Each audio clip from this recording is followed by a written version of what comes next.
BNP chairman ও প্রধানমন্ত্রী তারেক রহমানের ছেড়ে দেয়া বগুড়া ৬ আসনে উপনির্বাচন আগামী ৯ এপ্রিল অনুষ্ঠিত হবে। ২৪ ফেব্রুয়ারি নির্বাচন কমিশন এই তফসিল ঘোষণা করেছে।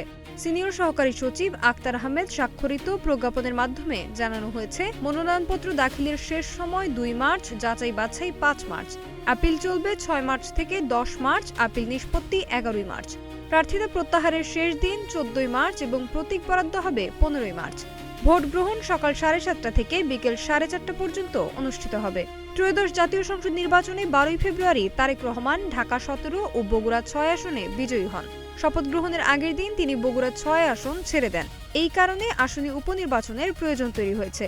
উপনির্বাচনে কে বিএনপির প্রার্থী হবেন তা এখনও চূড়ান্ত হয়নি। স্থানীয় নেতাদের মধ্যে সম্ভাব্য প্রার্থী হিসেবে আলোচিত নামের মধ্যে রয়েছেন বগুড়া জেলা বিএনপির সভাপতি ও সাবেক পৌর মেয়র রেজাউল করিম, সাবেক সভাপতি ও মেয়র AKM মাহবুবুর রহমান, সাবেক সভাপতি সাইফুল ইসলাম, বগুড়া ৭ আসনের সাবেক সংসদ সদস্য হেলালুজ্জামান তালুকদার, মিডিয়া সেলের আহ্বায়ক মওদুদ হোসেন আলমগীর এবং সাবেক সাধারণ সম্পাদক জয়নাল আবেদিন।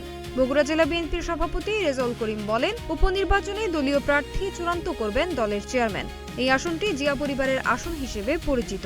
অতীতে প্রয়াত চেয়ারপারসন বেগম খালেদা জিয়া বিপুল ভোটে জয়ী হয়েছেন। ভারপ্রাপ্ত সাধারণ সম্পাদক মোশাররফ হোসেনও জানিয়েছেন, জিয়া পরিবারের কেউ না হলে দলের হাইকমান্ড অন্য কোনো প্রার্থী ঘোষণা করবেন।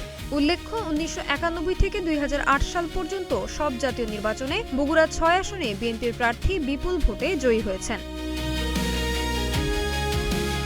সোনালী সাহা, নাগরিক প্রতিদিন।